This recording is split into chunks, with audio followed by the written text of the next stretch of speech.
Hello everyone, welcome back to my another new mini blog. Gangtok ট্যুরের আরও একটি নতুন ভিডিও নিয়ে কিন্তু আমি চলে এসেছি। সকাল সকাল ঘুম থেকে উঠে আমি কিন্তু একটু বাইরের দিকে চলে গিয়েছিলাম বাইরের পরিবেশটা দেখতে। আজ সকালে ঘুম থেকে উঠে দেখি প্রচণ্ড কিন্তু কুয়াশাচ্ছন্ন ছিল।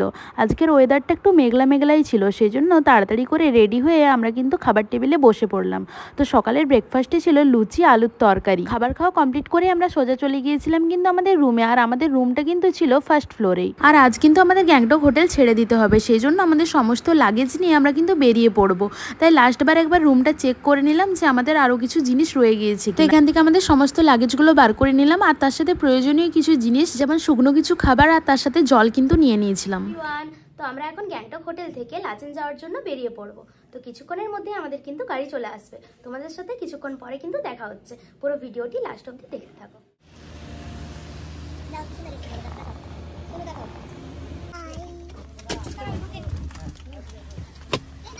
ফুল টিম কিন্তু আমরা গাড়িতে চেপে পড়েছি লাচেন যাওয়ার জন্য। আর এদিকে রাস্তায় যাবার পথে আমরা একটা অদ্ভুত জিনিস দেখতে পেলাম। এখানে কিন্তু গাড়ির মধ্যে এটিএম মেশিনের ব্যবস্থা আছে। তো এই জিনিসটা দেখে আমার কিন্তু খুব ভালো লাগলো আর ইউনিক লাগলো ব্যাপারটা। তো তোমরা কে কে এই জিনিসটা দেখেছো বা এটার বিষয়ে জানো সেটা কিন্তু অবশ্যই কমেন্টে জানিয়ে যেও। আগের দিন রাত্রে যেহেতু বৃষ্টি পড়ছিল সেই জন্য সকাল থেকেই এরকম মেঘলা ওয়েদার, তার মধ্যেই কিন্তু আমাদের গাড়িও বেরিয়ে পড়েছে নিজের গন্তব্যে যাওয়ার জন্য। আমরা কিন্তু পুরো রাস্তাটা এভাবেই কুয়াশাচ্ছন্ন রাস্তার মধ্যে দিয়েই পেরিয়ে এইরকম অ্যাডভেঞ্চার লাইফে কিন্তু ফার্স্ট টাইমে করছি। মেঘলাচ্ছন্ন পাহাড়ি অঞ্চল, তার মধ্যে ঘন সবুজ গাছপালার মধ্যে দিয়ে একের পর এক গাড়ি কিন্তু এভাবেই ছুটে চলেছে।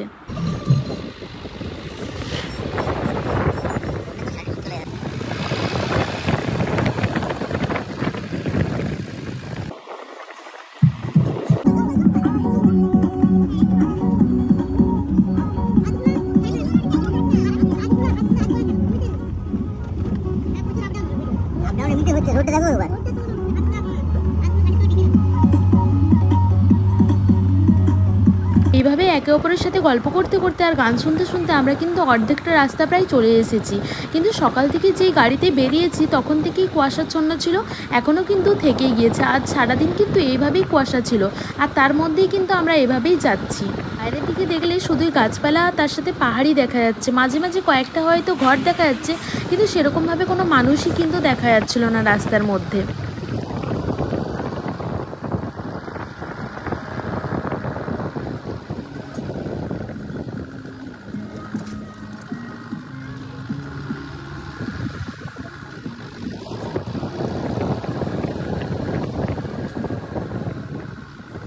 তোমরা কে কে গ্যাংটক ঘুরতে যাওয়ার প্ল্যান করছো সেটা কিন্তু অবশ্যই কমেন্টে জানিও, বা কে কে ঘুরে চলে এসেছো আর তোমাদের কেমন লেগেছে গ্যাংটক সেটাও কিন্তু জানিও। আমার তো বেশ ভালোই লাগছিলো, ফার্স্ট টাইম দারুণ এক্সপিরিয়েন্স। আর এখানকার পরিবেশ নিয়ে তো কোনো কথাই হবে না, জাস্ট অসাম। এভাবেই কিন্তু অনেকটা রাস্তা আমরা পেরিয়ে চলে এলাম, আর সামনেই রয়েছে একটা ওয়াটারফলস। তো এটার নাম হচ্ছে অমিতাভ বচ্চন ওয়াটারফলস। ওখানে যাওয়ার পথেই কিন্তু এই দোকানটা দেখতে পেয়েছিলাম, ওখানেই দাঁড়িয়ে কিছু খাবার খেয়ে নিলাম। খাবার খাওয়া হয়ে যাওয়ার পরে আমরা সোজা চলে গিয়েছিলাম ওয়াটারফলসটা দেখতে যাওয়ার জন্য। তো সিঁড়ি দিয়ে ওপরের দিকে উঠতেই আমরা কিন্তু দেখতে পেয়ে গিয়েছিলাম এই ঝর্ণাটা।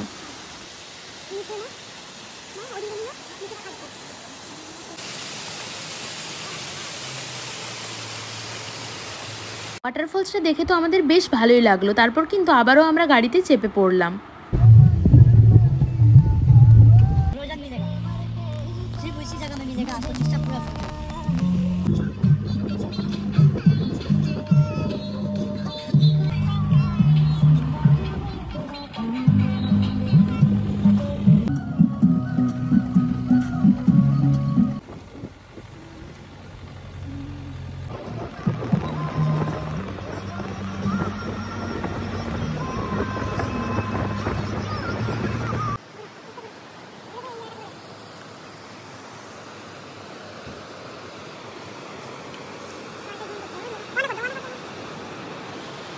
যাবার সময় কিন্তু তিস্তা নদীর ব্রিজে আমরা দাঁড়িয়েছিলাম, আর তিস্তা নদীর সৌন্দর্য কিন্তু আমরা একটু উপভোগ করছিলাম, তাই কিছুক্ষণ এভাবেই আমরা ওখানে দাঁড়িয়েছিলাম।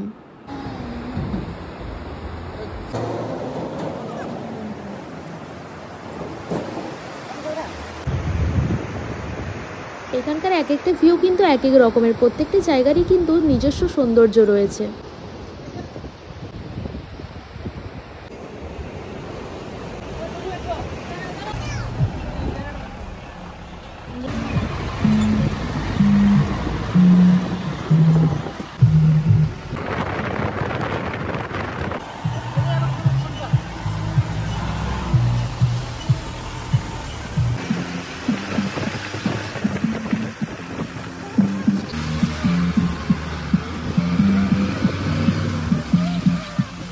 ধারে এরকম ছোট ছোট ওয়াটারফলসগুলো দেখতে দেখতে কিছুক্ষণ পরে আমাদের গাড়িও কিন্তু দাঁড়িয়ে পড়েছিল একটা রেস্টুরেন্টের সামনে। এখানেই কিন্তু আমরা দুপুরের লাঞ্চটা কমপ্লিট করব। ভেতরে গিয়ে দেখতে পেলাম এখানে কিন্তু বুফে সিস্টেমের খাবার রয়েছে।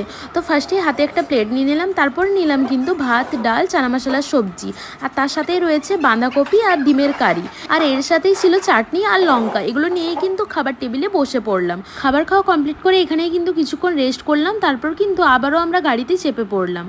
এখান থেকে আমরা রাত্রে গিয়ে কোথায় স্টে করলাম সেটা জানতে হলে কিন্তু নেক্সট ভিডিওটা অবশ্যই দেখবে। তো এখনকার মতো টাটা।